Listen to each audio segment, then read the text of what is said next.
नमस्ते दोस्तों, आइए सुनते हैं मोरल स्टोरी बोझ। मैं थका हारा बेबन सा आज ऑफिस से घर आया ही था कि मेरी नज़र सामने किचन से आती मेरी पत्नी पर पड़ी। वो देखने से ही काफी उखड़ी उखड़ी लग रही थी। उसकी मनोदशा देखते ही मैं समझ गया था कि जरूर ही कोई तो बात है, इसलिए मीनाक्षी इतनी रूखी रूखी सी लग रही है। मैंने हाथ मुंह धोए हुए थे, इसलिए मैंने उससे तौलिया मांगा। उसने बिना कुछ बोले मुझे तौलिया लाकर दे दिया। मैंने उसे कंधे पर हाथ रखते हुए पूछा, मीनाक्षी क्या बात है, आज तुम कुछ उखड़ी उखड़ी सी लग रही हो।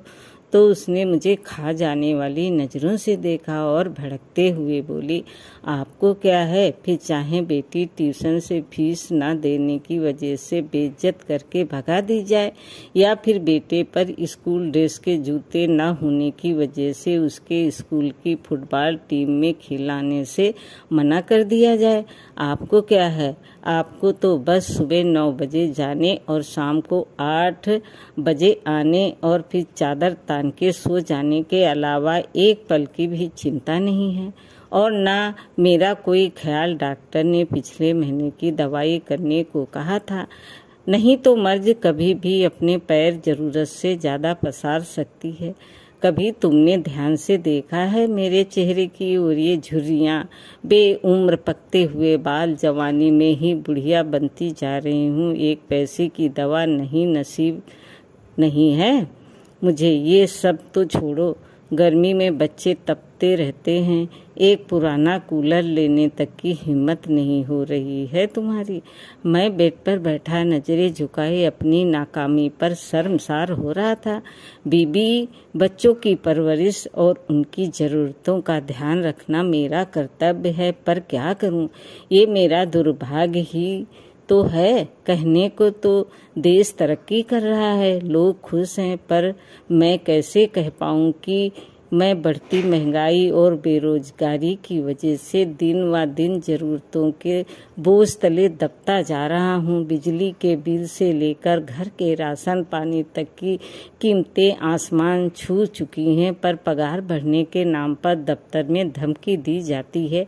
नौकरियां कभी भी जा सकती हैं, काम नहीं है ऑफिस में, इसलिए वही पुरानी पगार पर काम करना मजबूरी बन चुकी है। ऐसे में क्या ही करूं? मैं बैठा बैठा अपनी परिस्थिति से दो चार हो ही रहा था कि घर के दरवाजे पर किसी के आने की दस्तक हुई। बच्चों ने गेट खोलकर देखा तो पिताजी थे। अपने दादाजी को देख के बच्चे तो खुशी से उछल गए, लेकिन मेरी सांसें तेज हो गईं। पत्नी ने फिर से मेरी तरफ ऐसे देखा जैसे मानो वो कह रही हो, अपना पेट पालने के लिए तो अपनी आते और कुर्ते गिरवी रखने के दिन आ गए हैं।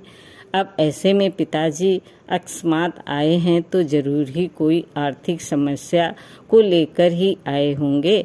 मैंने भी नजरें चुराते हुए एक बार मीनाक्षी की ओर देखा, पर कुछ कह पाने की स्थिति में नहीं था, इसलिए जल्दी से उठ के पिताजी के पास गया और नजरें चुराते हुए उनके चरण स्पर्श कर उन्हें बैठने को कहा।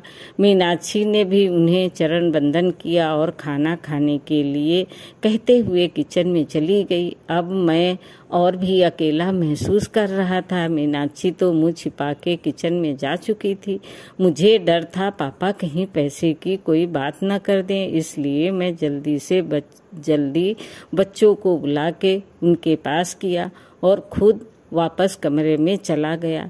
पिताजी भी मुझे जाते हुए देख रहे थे। मैं किचन में आया तो मीनाक्षी ने कहा, पिताजी जरूर ही किसी आर्थिक मदद की आस करके आए होंगे, ऐसे में इन्हें हम ही याद आते हैं।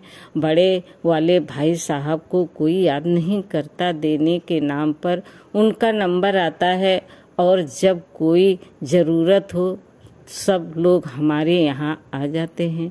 वैसे तो ये शब्द मीनाक्षी कभी नहीं बोलती, पर इस बार उसके घर की तंगहाली इस लेवल पर थी कि उसे मरने के लिए अगर जहर खरीदना हो तो उसके लिए भी पैसे का इंतजाम ना के बराबर ही था। एक तरह मीनाक्षी लगातार मुझे बोले जा रही थी और दूसरी ओर मैं था जो कुछ पाने में असमर्थ नहीं था।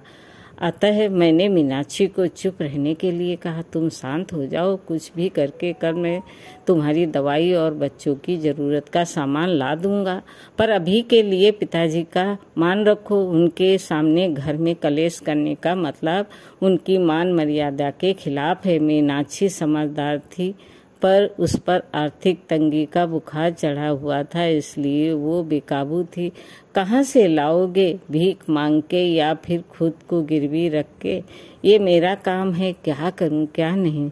तुम बस अभी भगवान के लिए शांत हो जाओ। अब मीनाक्षी शांत हो गई। वो खाना लेकर टेबल पर लगा देती है। अब पापा और बच्चों सहित एक साथ खाना खाने लगते हैं।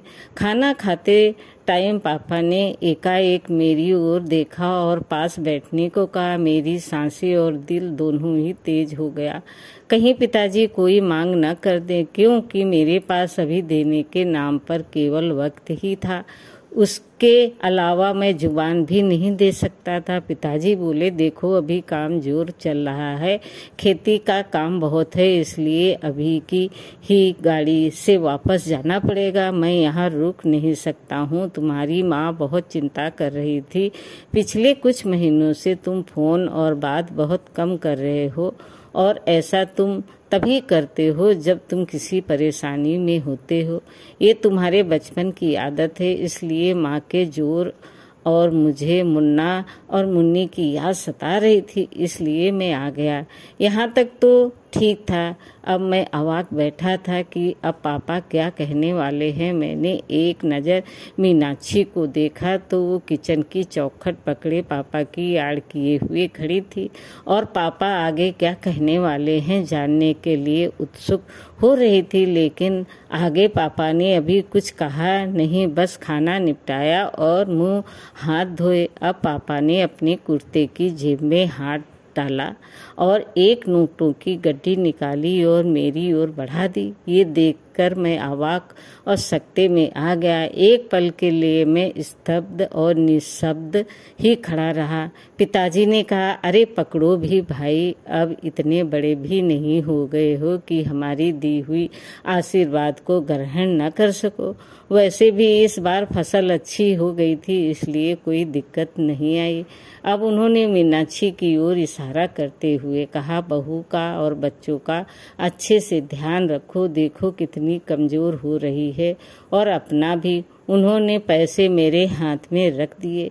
मेरी आंखें भर आई थी और वो बचपन के दिन याद आ गए जब पापा हमें स्कूल जाते वक्त 4 आने ऐसे ही हाथ फैलाने पर रख दिया करते थे।